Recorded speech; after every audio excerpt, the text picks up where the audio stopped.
Innal hamdalillah nahmaduhu wa nasta'inuhu wa nastaghfiruh wa na'udzu billahi min syururi anfusina wa min sayyiati a'malina.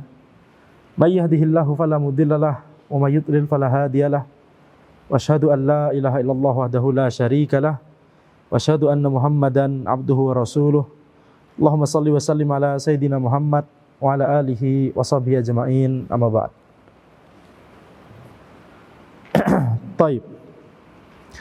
Kita lanjutkan pembahasan dari kitab Syarah Manhajis Salikin karya Syekh Al-Qusayyir hafizahullah ta'ala, di mana sebelumnya kita membahas tentang masalah rohan, masalah gadai, dan ada pembahasan yang ana terlupa di pembahasan sebelumnya. Walaupun sudah ana singgung di awal, tapi kemudian ana lupa untuk menyebutkan masalah tersebut, dan insya Allah kita jelaskan di pertemuan ini sebelum kita membahas tentang doman dan kafalah. Jadi ketika seseorang itu memiliki dain kepada orang lain, misalkan contoh pekan lalu gimana? A punya utang kepada B gitu ya. Kemudian A memberikan barang sebagai barang gadai. Jadi A ini adalah madin, B adalah mudin. Madin orang yang berutang, mudin adalah orang yang mengutangi. Madin orang yang berutang sekaligus menjadi rohin, orang yang menggadaikan barang. Betul tidak? Kemudian orang yang menerima barang gadai tersebut disebut apa pekan lalu? Murtahin. Habis itu barang gadainya disebut marhun. Nah sekarang utang yang dimaksud di sini ini terdiri atas, bisa terjadi atau bisa memiliki dua kemungkinan. Antara utang tersebut adalah qardun atau utang tersebut adalah dain. Kalau utang tersebut adalah qardun, yaitu utang, yakni, jadi bedanya antara qardun dengan dain. Qardun itu adalah utang ketika si A ngutang ke B 100.000 dikembalikan pekan depan misalkan. Ini qardun. Sedangkan dain itu adalah utang yang akibat jual beli. Seperti misalkan A beli HP dari B, tapi bayarnya nyicil, bayarnya kredit. Nah ini ngutang juga, betul tidak? Tapi ngutang akibat membeli barang. Nah, ini namanya dain. Ya, ini namanya dain. Karena melakukan jual beli secara kredit. Atau dain karena salam. Dain karena salam. Ya ini juga bisa. Akan tapi contoh, kita fokus pada contoh yang mudah gitu ya, supaya, karena ini fikih dasar, jadi supaya kita tidak terlalu pusing menggambarkan permasalahannya begitu ya. Maka contoh dari dain adalah ketika orang tersebut beli barang secara kredit. A membeli barang dari B secara kredit, sehingga bayarnya kapan? Bayarnya nanti. Nah, ini ngutang, betul tidak? Ini kan pada hakikatnya adalah utang. Jadi ada qard, ada dain. Maka qard tadi kita sebutkan itu terjadi ketika orang tersebut memang ngutang kepada B, langsung minjem uang gitu ya. Jadi beneran minjem uang 1 juta, kembalikan bulan depan. Nah, ini qard. Terdapat sebuah kaidah, al-qardu jarra naf'an fahuwa riba. Qard kalau itu memberikan manfaat kepada orang yang mengutangi, maka ini adalah riba. Al-qardu jarra naf'an fahuwa riba. Qard kalau itu memberikan manfaat kepada orang yang mengutangi, maka ini adalah riba. Jadi kalau misalkan barang gadai tersebut, atau yakni apa namanya, kasus gadai ini adalah, kasus rohan ini adalah disebabkan oleh yakni qard. Jadi A ngutang, memang minjem uang kepada B, maka barang gadai tersebut tidak boleh sama sekali dimanfaatkan oleh murtahin, tidak boleh sama sekali dimanfaatkan oleh B, digunakan oleh B, walaupun A mengizinkan, walaupun rohin mengizinkan. Kenapa? Karena ini adalah berasal dari qard. Gadai tersebut karena adanya transaksi qard, yaitu utang piutang, minjam uang. A minjam uang kepada B. Jadi walaupun diizinkan oleh rohin, walaupun diizinkan oleh A untuk menggunakan barang gadai tersebut, misalkan motor, misalkan mobil, atau bahkan rumah, dijadikan sebagai barang gadai, ya, maka tidak boleh bagi B, tidak boleh bagi murtahin untuk menggunakan barang tersebut. Sampai sini jelas? Ya, ini kalau gadai tersebut karena qardun, karena qard. Sedangkan kalau gadai tersebut karena rohan, karena dain, kalau rohan tersebut karena dain, karena adanya jual beli kredit, sehingga ada utang karena jual beli kredit, maka ini dirinci. Maka ini dirinci.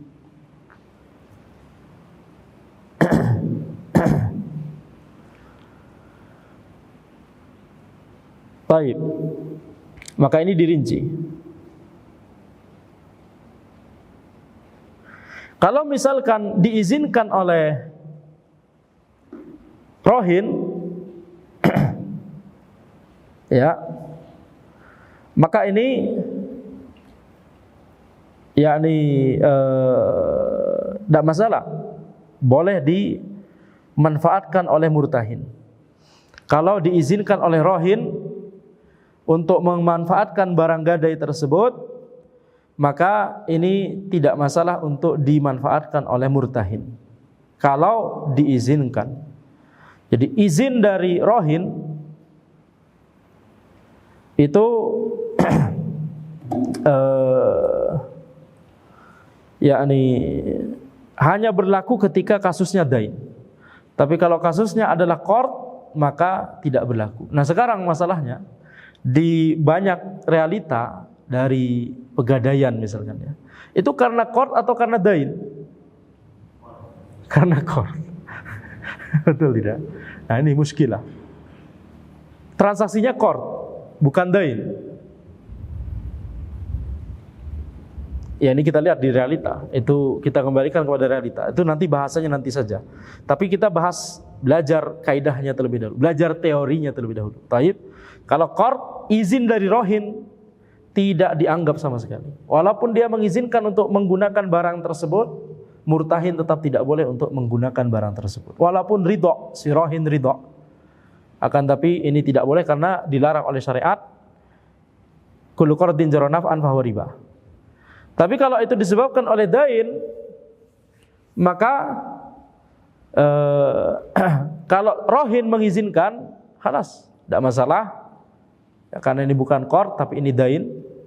Jadi A beli barang dari B, habis itu karena jual belinya kredit, maka A memberikan barang gadai kepada B. Nah, kalau si A ini mengizinkan kepada B untuk menggunakan barang tersebut, motor misalkan, silakan gunakan, maka tidak masalah bagi B untuk menggunakan selama masih digadaikan di tempatnya, begitu ya.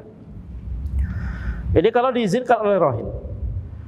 Kemudian kalau tidak ada kata-kata izin secara sorry, atau bahkan walaupun misalkan itu tidak diizinkan oleh rohin misalkan, kalau barang gadai tersebut berupa hewan yang bisa diperah susunya atau bisa ditunggangi, mengingat ada izin dari syariat, maka walaupun rohin tidak mengizinkan, tetap boleh bagi murtahin untuk memerah susunya atau menunggangi binatang gadai yang digadaikan tersebut, selama murtahin itu memberikan nafkah kepada binatang tunggangan ini, kepada binatang yang digunakan, dimanfaatkan ini.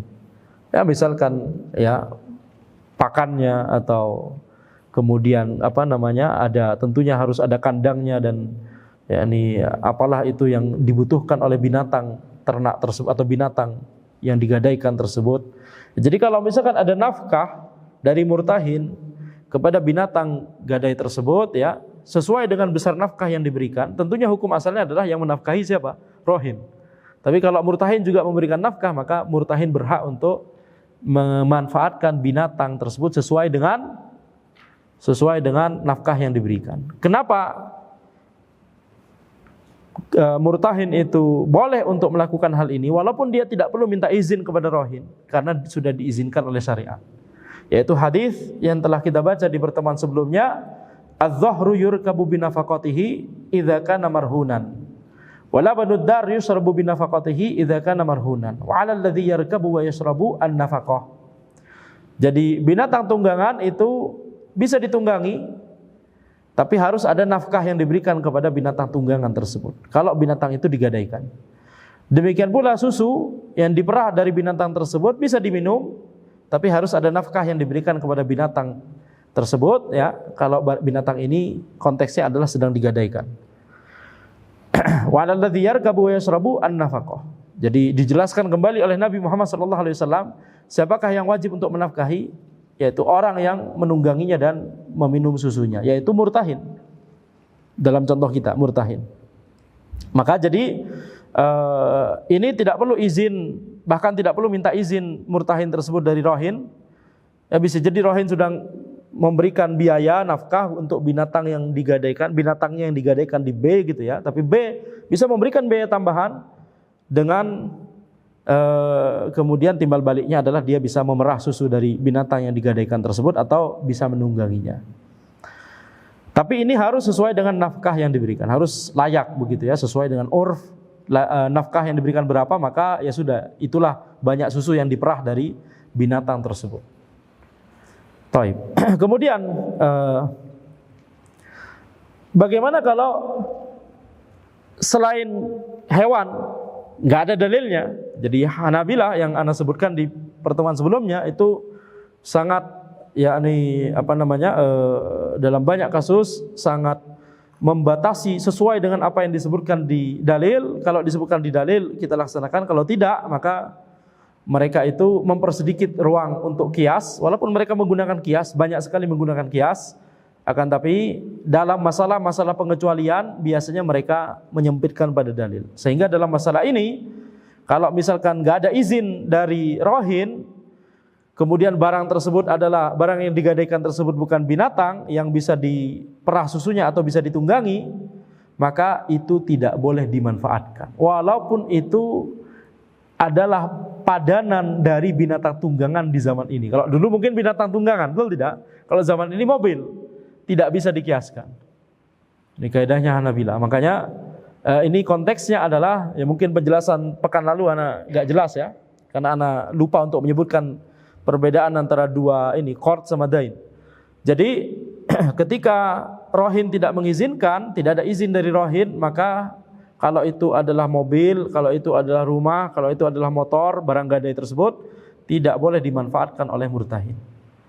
Yang hanya boleh dimanfaatkan oleh murtahin walaupun tidak ada izin dari rohin adalah apa? Binatang yang bisa ditunggangi atau binatang yang bisa diperah susunya. Tapi kalau diizinkan oleh rohin, tidak masalah. Seluruh bentuk barang gadai bisa dimanfaatkan oleh murtahin kalau diizinkan oleh rohin. Dengan catatan gadai ini berasal dari dain. Itu tadi yang kita sebutkan. Jadi mobil, motor, rumah, emas, habis itu kalung emas, perhiasan emas misalkan, asalkan yang menggunakannya adalah perempuan ya. Kalau laki-laki kan nggak boleh pakai emas dan lain sebagainya, termasuk binatang tunggangan, termasuk apapun itu, HP yang menjadi barang gadai. Kalau ini berasal dari dain, gadai tersebut karena adanya transaksi dain antara A dan B, maka ketika A mengizinkan untuk B untuk menggunakan, tidak masalah. Karena ini bukan qard, karena ini adalah dain. Dain itu kan berarti ada sesuatu yang dia sebenarnya, apa bedanya? Bedanya adalah qard itu murni harus untuk berbuat ihsan, itu dalam syariat. Qard itu murni harus untuk dalam rangka untuk berbuat ihsan. Jadi B mengutangi kepada A ketika A minjem uang, itu dalam rangka niatnya harus murni untuk menolong si A, bukan untuk mencari profit atau mencari laba. Nah, laba ini jadi riba. Ya, jadi laba ini jadi riba. Makanya kita harus lari. Laba, riba, lari dari ini bercanda aja. Nah, sekarang kalau dain itu kan hukum asalnya dia adalah jual beli. Jual beli, namanya jual beli kan dia memang bisnis, bisa jadi memang menginginkan manfaat, menginginkan laba, menginginkan laba. Jadi utang yang karena jual beli maka dibedakan dengan utang yang akibat memang beneran minjem uang. Baik, jadi ini perinciannya, semoga jelas ya. Ini perincian di Hanabilah seperti ini. Baik, kemudian kita masuk kepada permasalahan doman dan kafalah. Doman dan kafalah ini sebenarnya mirip-mirip. Akan tapi bedanya, mungkin ana jelaskan dulu secara umum, baru kita membahas apa yang dibahas oleh penulis di sini. Pembahasan dari penulis sedikit sekali, makanya ana mungkin harus ada tambahan penjelasan begitu ya. Doman dan kafalah. Apa yang dimaksud dengan doman? Doman di sini adalah ketika A punya utang kepada B, kemudian A punya utang kepada B. Jadi madin siapa? Madin A. Mudin yang mana? B. Mudin yang mengutangi B. A ngutang kepada B. Terserah utangnya ini akibat qard, akibat dain, terserah. Maka kemudian datang C. C mengatakan kepada B, ana menjadi domin, ana penjamin dari utangnya A ini kepada antum. C datang kepada B, C mengatakan kepada B, ana menjamin utangnya A ini kepada antum. Jadi C itu yakni apa namanya? Ini adalah tabarruat. Ini termasuk tabarruat. Akad tabarru yaitu berbuat kebaikan. C berbuat kebaikan kepada A, menjaminkan utangnya.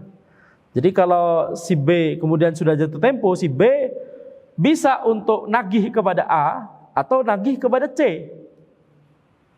Bisa memilih, si B bisa memilih nagih kepada A atau nagih kepada C. Memang yang punya utang hukum asalnya siapa? Hukum asalnya yang utang siapa? A.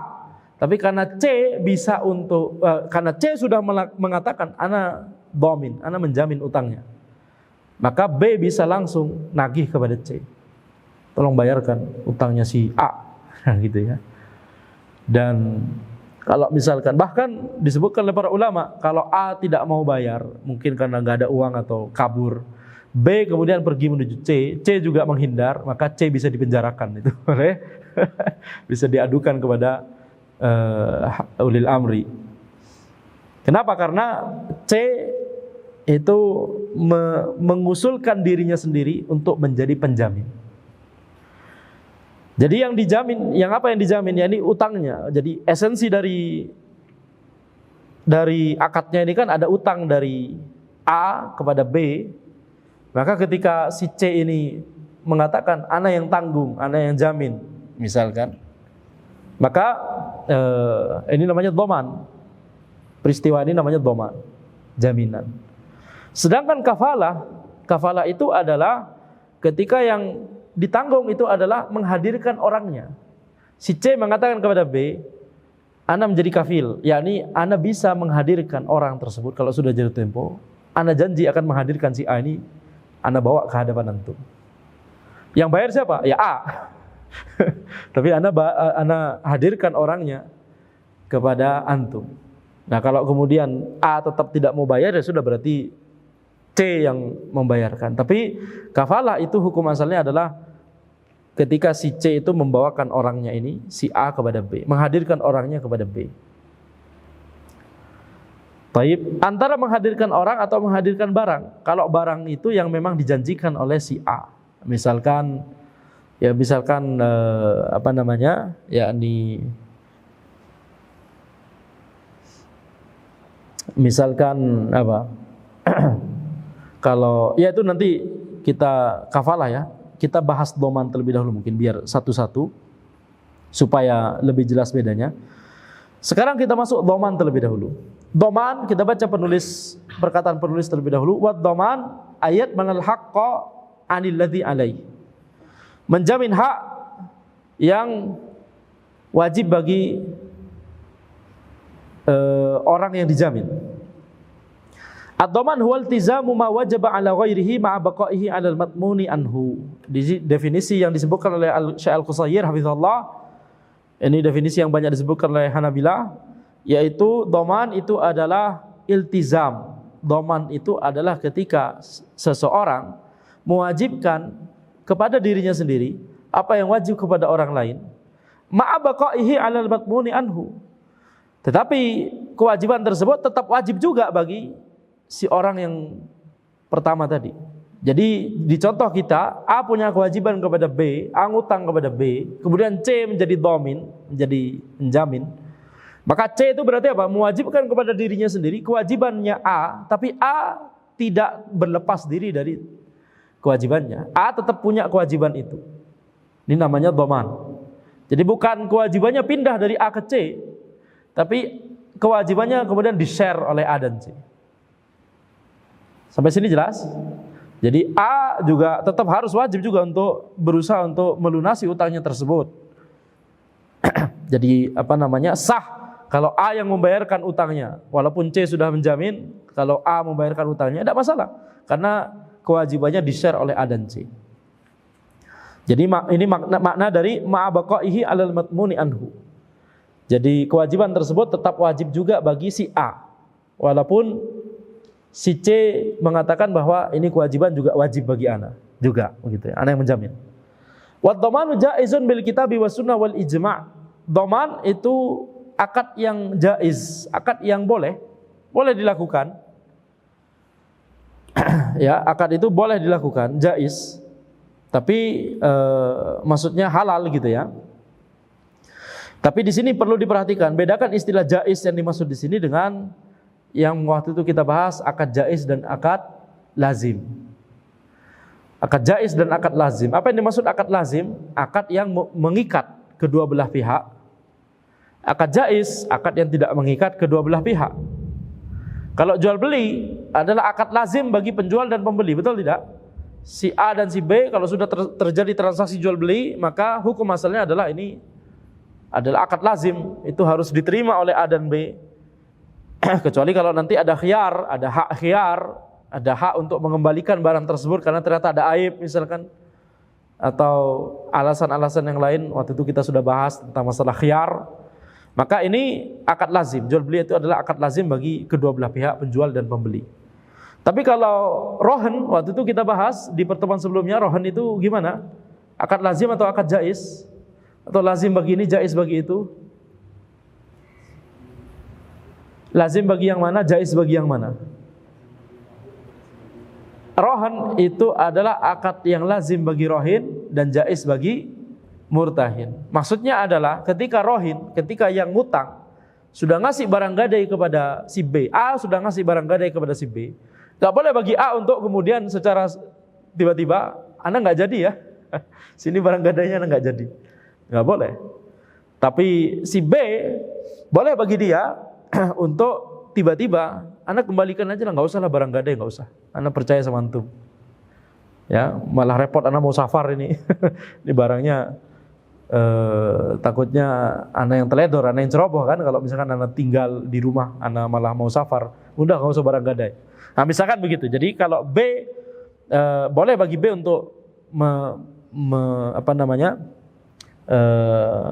meninggalkan atau mengangkat hak untuk memiliki atau menggenggam barang gadai tersebut, ya dikembalikan kepada A, tidak masalah. Akan tapi kalau A, kalau dia sudah mengatakan ini barang gadai untuk utang ana, tidak boleh bagi dia untuk menarik kembali kecuali kalau diizinkan oleh B, tentunya ya, kecuali kalau diizinkan oleh B. Baik, tapi B boleh, berhak untuk tidak mengizinkan. Afwan, antum sudah mengatakan ini barang gadainya, ana tidak mau ngutangin dari awal kalau nggak ada barang gadai, nah berarti A nggak boleh untuk menarik kembali barang gadai tersebut. Jadi rahn itu adalah akad yang lazim bagi rahin, jaiz bagi murtahin. Ini istilah jaiz dan lazim. Tapi istilah jaiz yang dimaksud di sini, jaiz di sini maksudnya halal. Ini bukan sesuatu yang haram. Jaiz yang dimaksud di sini adalah halal. Jadi dhaman itu adalah akad yang boleh, maksudnya boleh gitu ya, boleh dilakukan, bukan sesuatu yang haram dilakukan. Apa dalilnya? Al-Qur'an, As-Sunnah dan Al-Ijma'. Qala ta'ala wa liman jaa'a bihi hiblu ba'ir wa ana bihi za'im. Jadi firman Allah Subhanahu wa taala, dalilnya adalah firman Allah Subhanahu wa taala ketika Allah Subhanahu wa taala menceritakan tentang kisah Nabi Yusuf alaihi salam dan saudara-saudara beliau. Ketika Nabi Yusuf itu memasukkan piala raja ke salah satu barang milik saudaranya, siapa? Binyamin. Kemudian orang-orang di sekitar Nabi Yusuf alaihissalam, orang-orang kerajaan menyadari bahwa piala raja ini, ya, itu hilang. Kemudian menyeru bahwa waliman ja'a bihi himlu ba'ir, barang siapa yang bisa mengembalikan piala raja tersebut, maka dia akan mendapatkan bahan makanan seberat yang bisa ditopang oleh unta, yang bisa dibawa oleh unta. Himlu ba'ir, ya, bahan makanan seberat bawaan unta.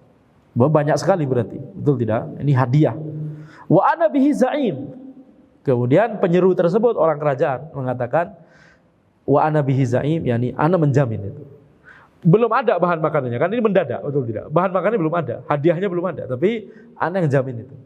Jadi seolah-olah ini ngutang kepada orang yang bisa membawakan itu, ya.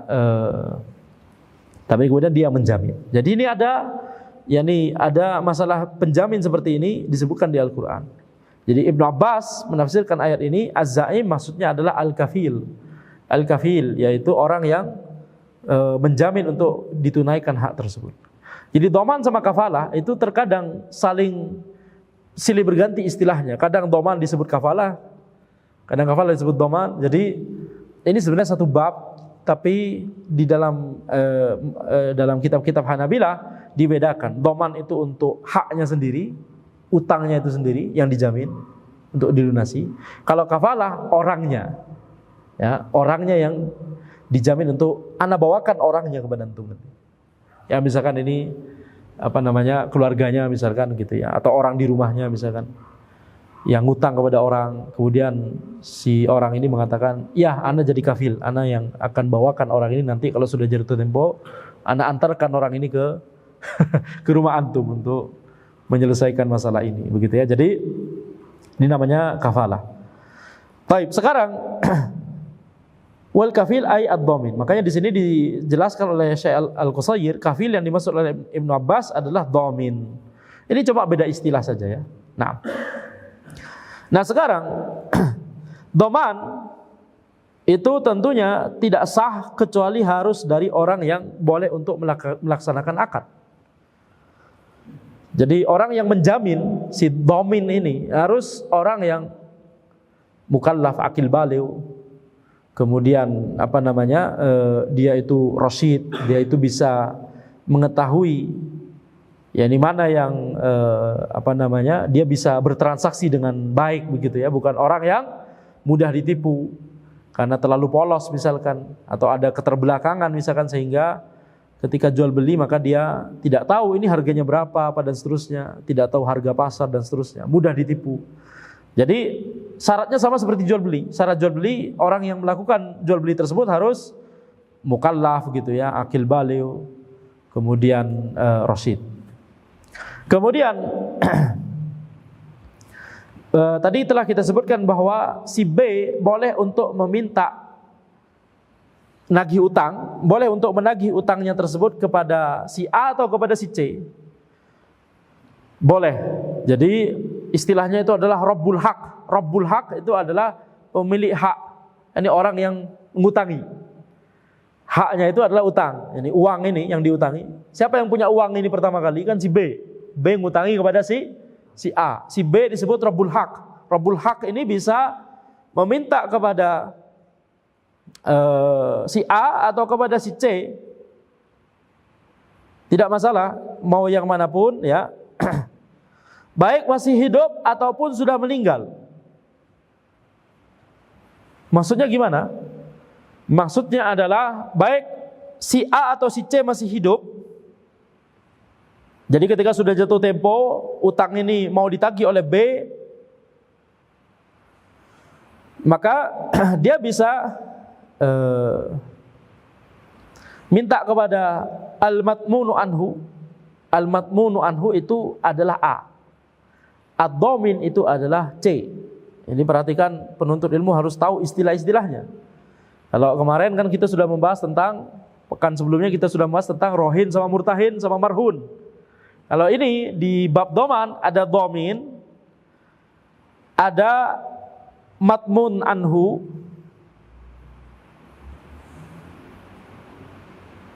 halas. Ada Rabbul Haq. Ada Rabbul Haq. Nah, jadi ketika misalkan keduanya masih sama-sama hidup, A dan C sama-sama hidup, berarti B juga hidup juga ya, 3 berarti. Maka B bisa minta kepada A atau B minta kepada C langsung gitu ya, tanpa minta kepada A terlebih dahulu, tidak masalah. Atau A dan C sudah meninggal dunia, boleh bagi B untuk tetap nagih itu. Bukan nagih ke kuburan, bukan. Bukan, tapi ke ahli warisnya. Tapi ke ahli warisnya. Nagih ke A, ke ahli warisnya A, atau langsung nagih ke ahli warisnya C. Tidak perlu ke A dulu langsung ke C, boleh. Ini memang ada khilaf di kalangan para ulama. Di pendapat kedua dari Hanabilah, harus ada urutan terlebih dahulu, harus nagih kepada A terlebih dahulu. Harus nagih kepada A atau kepada ahli warisnya A terlebih dahulu, baru nagih ke C atau ahli warisnya C. Tapi pendapat Mu'tamad Hanabilah, pendapat pertama yang dijadikan pegangan dan sandaran, pendapat ofisial dalam tanda kutip ya. Maka bisa milih si B dari awal, bisa aja langsung ke C atau langsung ke ahli warisnya C, nggak perlu minta ke A. Kenapa? Karena dhamin dia sudah mengatakan waktu itu, ana yang menjamin utang ini. Jadi walaupun si B nggak ke A terlebih dahulu, bisa langsung ke C. Ini masalah khilafiyah, tidak perlu kita bahas ya. Akan tapi di sini yakni pendapat Hanabilah itu adalah yang pertama, pendapat pertama adalah bisa langsung memilih antara A atau C atau ahli warisnya dari awal. Nah sekarang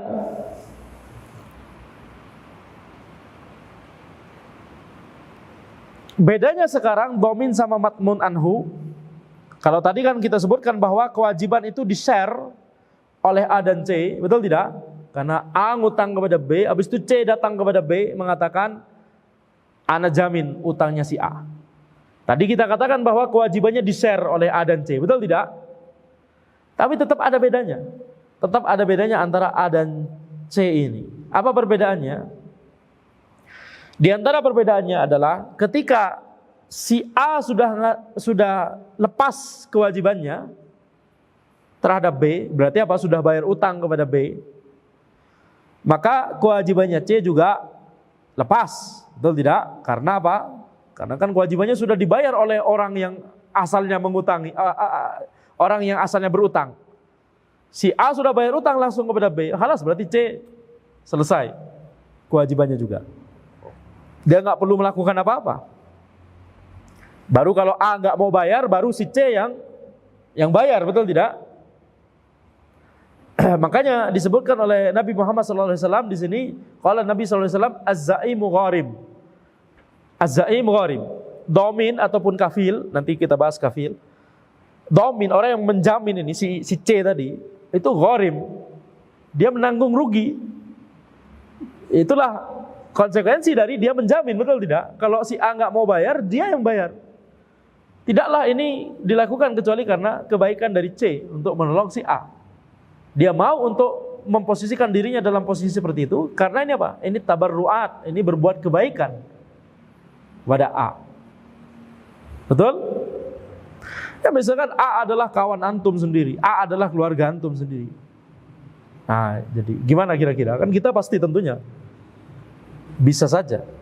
Tentunya yang lebih baik lagi adalah A itu adalah orang asing, kita nggak tahu, tapi kita mengatakan ana tanggung ini. Ini kayaknya sedang susah. Halas, ana menjadi penjamin. Jadi maksudnya tidak langsung ana bayarkan. Itu boleh juga, itu lebih bagus lagi, betul tidak? Langsung ana bayarkan, halas. Itu ngasih hadiah kepada si A berarti. Tapi di sini sekedar menjamin berarti apa? Kalau si A bayar, ya sudah, berarti kita nggak perlu melakukan apa-apa. Bedanya antara kita langsung bayarin dengan kita menjamin, ini bedanya. Kalau menjamin itu berarti apa? Kewajiban tersebut tetap wajib kepada si A. Dia tetap punya kewajiban untuk membayarkan utangnya kepada si B. Nah kalau A itu kemudian berbuat dalam tanda kutip curang, udahlah, kan sudah ada si C. Maka ini tentunya berdosa kalau dia sebenarnya punya uang tapi dia nggak bayar kepada B. Ini kan kewajiban dia asalnya, betul tidak? Nah, dia malah menimpakannya kepada, mengambil manfaat, memperalat. Ya, ini nggak boleh juga seperti ini, betul tidak? Nah, jadi dia tetap harus melaksanakan kewajibannya tersebut. Baik. Sekarang itu kalau si A melaksanakan kewajibannya kepada B, bayar utangnya, maka si C lepas kewajibannya. Tapi sebaliknya, si C bisa lepas kewajibannya, tapi si A tetap wajib untuk bayar itu. Ya contohnya misalkan apa? Misalkan si C mau jamin akan, tapi si B misalkan, enggak. Si B boleh untuk boleh untuk menolak. Ana enggak yakin kalau antum yang menjamin, ana enggak mau. Misalkan, ana tidak mau. Ya, jadi ridho dari hukum asalnya adalah keridhoan dari si C. Harus ada keridhoan dari si C. Si C harus ridho. Dia mau menolong orang lain, yaitu A. Harus ada keridhoan dari si C, itu hukum asalnya. Keridhoan dari A dan keridhoan dari B, hukum asalnya tidak layuk tabar, ya, tidak diperhitungkan. Jadi walaupun si A, enggak, ana tetap bisa bayar, tapi si C tetap mengatakan kepada B, ana jamin utangnya, enggak masalah. Walaupun si A mengatakan, ana masih punya izzah, afwan saja, gitu ya, ana bisa bayar utang tersebut. Tapi kalau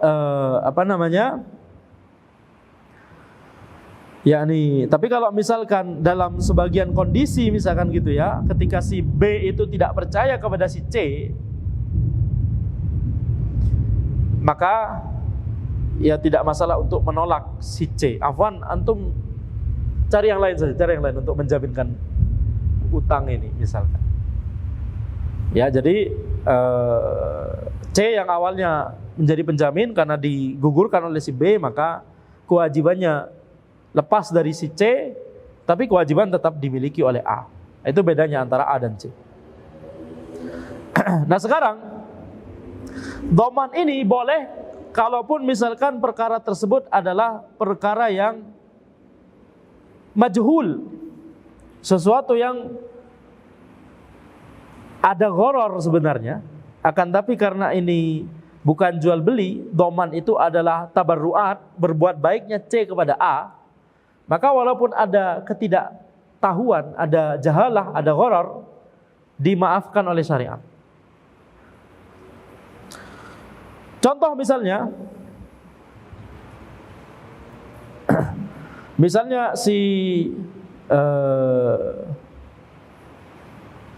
si C mengatakan kepada A, ya, si C mengatakan kepada A,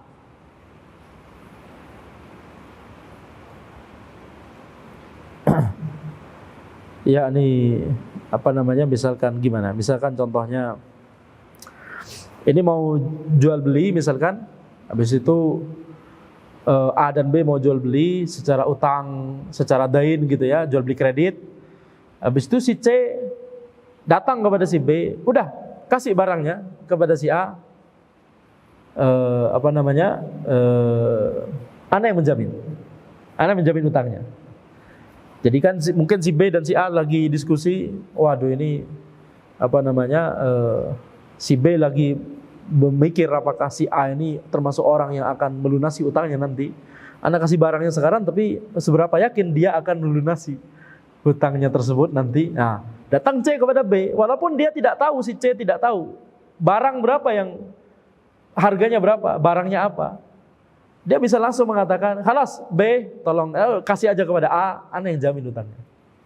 Walaupun si C tidak tahu ini berapa harganya, barangnya berapa, tidak masalah. Kalau B mau, kalau C mau untuk untuk menjamin utangnya si A, tidak masalah. Jadi jahalah di sini ada jahalah, ada jahalah, ada ketidaktahuan. Ya. Ada gharar sebenarnya, tapi tidak masalah karena ini adalah akad tabarruat. Ya. Akad yang berupa berbuat kebaikan kepada orang lain. Tapi dengan syarat jahalah ini pada akhirnya nanti akan berujung kepada al-ilm, akan berujung kepada nanti diketahui. Jahalah tersebut akan berubah menjadi sesuatu yang diketahui. Pada akhirnya nanti bakal diketahui. Pada akhirnya nanti B akan memberikan sesuatu kepada A, betul tidak? A baru tahu, oh ini yang dikasih berapa? 3 HP misalkan, berarti utangnya sekian juta. Pada akhirnya akan diketahui. Ketika kondisinya seperti itu, baru boleh bagi C untuk menjamin utang tersebut. Walaupun pada saat dia mengatakan menjamin, dia belum tahu. Tapi nanti pada akhirnya itu jahalah itu akan berubah menjadi ilm, maka boleh bagi si C untuk menjamin. Contoh lain misalkan, si C mengatakan kepada B, "Halas, kasih kurma selama sebulan, supply kurma kepada tokonya A." A misalkan punya toko kurma, B adalah supplier petani kurma misalkan gitu ya. Khalas, stok kurma dicukupkan, disuplai terus ke A selama sebulan. Misalkan. Si C kan belum tahu pada saat mengatakan itu bakal berapa banyak, berapa kilogram per pekan yang akan diberikan oleh si B kepada si A. Betul tidak? Si C cuma mengatakan, "Kasih aja udah, Anda yang menjamin." Ini boleh. Walaupun ini jahalah, betul tidak? C belum tahu. Jadi ini tidak harus, pada saat itu juga harus dijelaskan oleh B. Ini akadnya jelas ya, akadnya nanti nggak harus. Tapi bisa ketika si C itu mengatakan mau menjamin, si C cukup mengatakan, "Halas, kasih kepada A, Anda yang jamin utangnya nanti." Dan nanti ketika kemudian 1 bulan selesai, kan baru ketahuan berapa yang disuplai oleh si B kepada si A, betul tidak? Jadi jahalah yang waktu itu berubah menjadi ilm.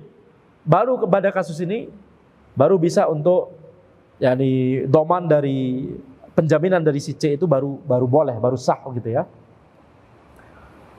Baik. Contoh lain misalkan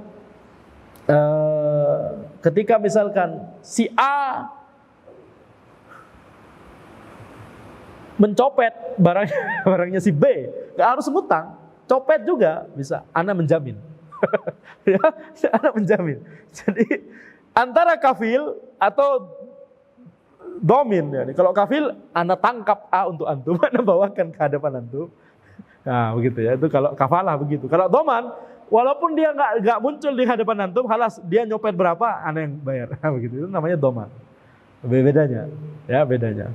Nah, jadi ketika itu misalkan barang yang berlaku juga bagi barang yang dicopet atau direbut secara zalim, diambil secara zalim. Baik. Ini doman, masih banyak tentunya pembahasan tentang doman, akan tapi mungkin sampai sini saja. Sekarang kita menuju kafalah. Kafalah ayal tazima bi ihdari badanil khasam. Kafalah itu adalah ketika seseorang itu mewajibkan dirinya sendiri untuk menghadirkan badan dari si A, badan dari orang yang punya utang itu. Wal farqu bainad dhaman wal kafalah, kata Syekh Al-Qusair, perbedaan antara dhaman dan kafalah, huwa anna ad-dhamin yatmanul haqqa wa yaltazimu bidaf'ihi li talibihi. Dhamin itu adalah menjamin hak, menjamin utang, dan dia wajib untuk membayarkan utang tersebut kepada Rabbul Haq, kepada si B, kepada orang yang mengutangi. Dia punya kewajiban itu. Tadi kita sebutkan kewajibannya di-share antara C dan A, betul? Nah, yakni A tetap punya kewajiban. Wal kafalah hiya iltizamul kafil bi ihdari man alaihi al-haq ila khasmihi duna iltizamin bil haqqi alladhi alaihi. Sedangkan kafalah itu adalah ketika kafil si C mewajibkan dirinya sendiri berjanji kepada B yakni untuk menghadirkan si A, menghadirkan man alaihil haq, menghadirkan orang yang wajib untuk melunasi utangnya kepada B, yakni si A. Si C wajib untuk menghadirkan, membawakan si A ke hadapannya B tanpa dunal tizamin bil haqqi alladhi alaihi, tanpa jadi hukum asalnya kafalah, si kafil ini, si C ini tidak wajib untuk membayarkan utang antara A dan B. Dia cuma wajib untuk menghadirkan orang, menghadirkan A ke hadapan B. Ini namanya kafalah. Illa idza lam yuhdirhu. Kecuali kalau si C ini tidak mampu untuk menghadirkan si A ke hadapan B, fa innahu yaltazimu bima alaihi min haqqin. Maka si kafil, si C ini wajib untuk bayar utangnya A kepada B. Jadi kalau tidak mampu untuk menghadirkan, dia jadi doman, dia jadi domin. Kan ini sebenarnya satu bab ya sebenarnya. Perbedaannya sedikit sekali. Ya, makanya tadi kita katakan kalau si A itu kemudian wah tenang saja, anak sudah ada kafil, kita semakin kabur saja tidak masalah. Ya, semakin kabur saja. Maka antum tidak lagi menzalimi B sekarang, akan tapi antum menzalimi C. Ya. Kezalimannya berpindah dari B ke C. Baik. Kalau Nabi SAW az-zaimu gharib, zaim itu gharib. Zaim di sini berarti domin sama kafil. Zaim di sini berarti domin sama kafil. Domin atau kafil yakni si C dari tadi. Si C ini adalah gharim kata Nabi SAW. Yaitu apa? Menanggung rugi. Dia harus menanggung rugi. Dia sendiri yang memposisikan dirinya sendiri, menawarkan dirinya sendiri untuk menanggung utangnya si A. Atau dia sendiri yang memposisikan dirinya sendiri untuk berjanji untuk membawakan si A kepada si B. Jadi dia gharim. Dia harus tanggung jawab. Jadi gharim ini adalah orang yang harus bertanggung jawab, harus mau nanggung rugi. Hadis ini dikeluarkan oleh Abu Dawud, Tirmidzi, Ibnu Majah dari hadis Abu Umamah. Wa qala Tirmidzi hadis hasan. Hadis hasan menurut At-Tirmidzi. Baik, jadi ini adalah kafalah ya.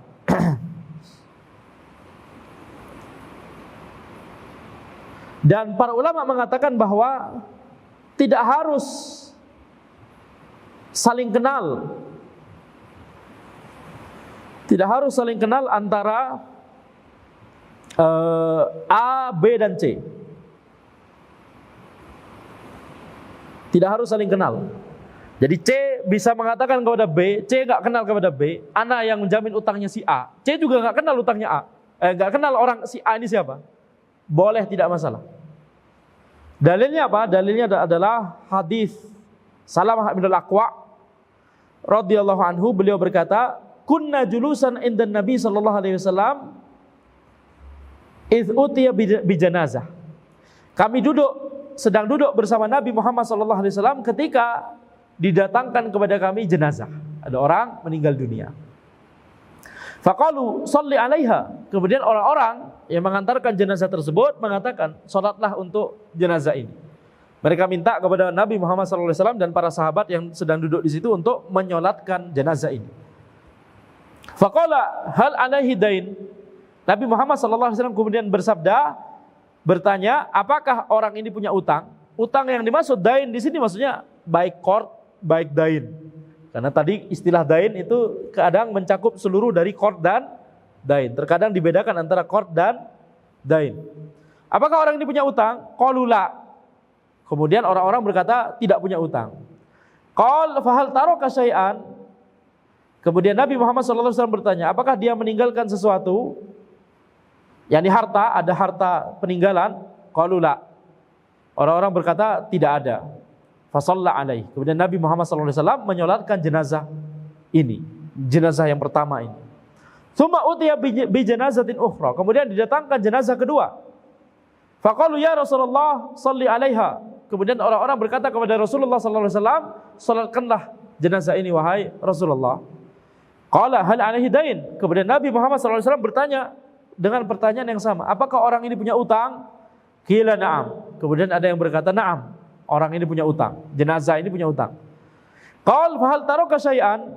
Kemudian Nabi Muhammad sallallahu alaihi wasallam bertanya, apakah dia meninggalkan sesuatu, yakni harta warisan? Qalu thalathata dananir. Kemudian orang-orang berkata, ya dia meninggalkan harta 3 dinar. Maka kemudian Nabi Muhammad SAW menyolatkan jenazah tersebut, fasalla 'alaiha, tsumma utiya bitsalitsah. Kemudian didatangkanlah jenazah yang ketiga. Faqalu shalli 'alaiha. Kemudian orang-orang berkata kepada Rasulullah SAW, meminta beliau untuk menyolatkan jenazah yang ketiga ini. Qala hal taraka syai'an. Kemudian Nabi Muhammad SAW bertanya, apakah orang ini meninggalkan sesuatu, yakni ada harta waris? Qalu la, tidak ada. Qal fahal 'alaihi dain. Kemudian Nabi Muhammad SAW bertanya, apakah orang ini punya utang? Qalu salasatu dananir. Kemudian orang-orang berkata, na'am, orang ini punya utang 3 dinar. Qala sallu 'ala sahibikum. Kemudian Nabi Muhammad SAW bersabda kepada para sahabat, salatkanlah sahabat kalian ini. Yani Nabi Muhammad SAW tidak mau menyolatkan, tapi Nabi Muhammad SAW menyuruh orang-orang untuk menyolatkan. Menyolatkan muslim kan fardu kifayah. Jadi kalau sudah ada yang menyolatkan, selesai. Tapi Nabi Muhammad SAW sendiri tidak mau menyolatkan. Kemudian qala Abu Qatadah radhiyallahu anhu kemudian berkata kepada Nabi Muhammad SAW, "Shalli 'alaihi ya Rasulullah wa 'alayya dainuhu." Salatkanlah jenazah ini wahai Rasulullah, wa 'alayya dainuhu. Ya, wajib bagiku untuk menanggung utangnya. Yani utangnya aku jamin. Fa shalla 'alaihi. Kemudian Nabi Muhammad SAW itu menyolatkan jenazah yang ketiga tersebut. Jadi ini diantara dalil adanya bolehnya dhaman, ya. Ini dalil bolehnya dhaman dari hadis. Kemudian juga ini sekaligus dalil bahwa antara dhamin dan matmun anhu, antara C dan A boleh tidak saling mengenal. Ya, boleh tidak saling mengenal. Baik, kemudian Syafi'i rahimahullah berkata, "Fakullun minhuma dhamin illa in qama bimaltazama bihi au abra'ahu sahibul haq au bari al-asil." Allahu a'lam. Yani setiap dari dhamin dan kafil, setiap dari C dan A, setiap dari A orang yang punya utang pertama kali dengan orang yang menjaminnya, antara dhamin atau kafil, ini sama-sama menjamin, terjemahannya ya, ini sama-sama menjamin. Cuma beda sedikit antara dhaman dan kafalah tadi, betul tidak? Maka kedua-duanya A dan C ini harus harus membayarkan utangnya. Dan kemudian kalau kita bedakan tadi antara dhamin sama kafil, dhamin sama kafil tersebut itu sama-sama harus menanggung utang ini. Harus sama-sama harus menjamin utang ini. Dhamin sama kafil tersebut. Kayak bedanya kafil, dia menjaminnya, hukum masalah adalah menjamin cuma untuk menghadirkan si orang tadi, betul tidak? Menghadirkan orang atau menghadirkan barang. Tadi belum Anda contohkan, menghadirkan barang. Pada kasus kafalah, menghadirkan barang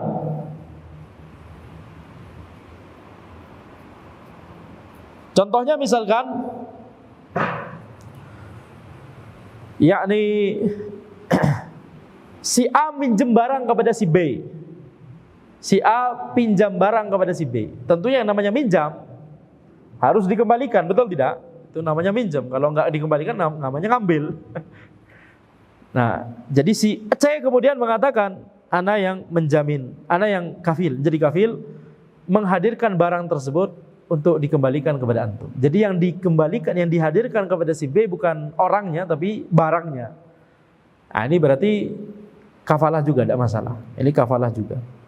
Mirip-mirip dengan dhaman, ya, betul tidak? Jadi sekarang balik lagi. Jadi antara dhamin sama kafil ini kewajibannya tetap mereka tanggung. Yani anna kullan minad dhamin wal kafil gharim. Setiap dhamin ataupun kafil, si C ini baik posisi dia sebagai dhamin atau posisi dia sebagai kafil, dia harus menanggung tanggung jawab itu. Dia harus mau untuk menanggung rugi. Dia adalah gharim. Illa in qama kullun minhuma bimaltazama bihi. Kecuali kalau terjadi salah satu dari tiga hal, wa huwa ahadu salasati umur. Kecuali kalau terjadi salah satu dari tiga hal. Yang pertama adalah ayyu'addid dhamin ad-dain aw yuhdirul kafil al-madina ila ad-dain. Yaitu dhamin membayarkan utangnya, si A, si C membayarkan utangnya kepada B, si C membayarkan utangnya A kepada B. Berarti apa? Kewajiban kepada C selesai. Nah, ini contoh, ini kemungkinan pertama, kewajiban terhadap C hilang ketika si C sendiri yang membayarkan utangnya si A kepada B. Ketika C melunasi utangnya, khalas, berarti kewajiban terangkat. Atau si kafil, si C menghadirkan si A dibawa kepada si B, maka ini juga kewajiban si C terangkat. Ini kemungkinan pertama. Kemungkinan kedua, kewajiban si C terangkat adalah ayyakhdiyal gharim ad-dain aw yakhdiyal gharim ad-dain, atau ketika si A yang membayarkan utangnya. Ketika A membayarkan utangnya, maka si C lepas tanggung jawabnya. Si C lepas tanggung jawabnya, baik dia dhamin ataupun kafil. Ketika si A itu sudah bayar utangnya kepada si B, ya, hukum asalnya kan A yang utang, maka si C lepas tanggung jawab. Kemudian yang ketiga, au yubri'uhu sahibul haqqi minad dain fayabra'ud dhamin wal kafil. Atau si B itu mengikhlaskan utangnya atau menggugurkan utang, menghapuskan utangnya. Halas, ana ikhlaskan sajalah, udah enggak usah bayar, ya, tidak masalah. Makanya sudah, berarti C lepas kewajibannya. Demikian pula A juga lepas kewajibannya. Tapi ini adalah tiga kemungkinan kasus di mana C itu lepas kewajibannya setelah dia melakukan akad dhaman atau kafalah. Insyaallah di pertemuan berikutnya kita lanjut ke pembahasan berikutnya, yaitu al-hajar, ya, pembahasan al-hajar. Insyaallah nanti kita bahas di pertemuan berikutnya. Hadza wallahu alam, subhanakallahumma wa bihamdika asyhadu an la ilaha illa anta astaghfiruka wa atubu ilaik. Assalamualaikum warahmatullahi wabarakatuh.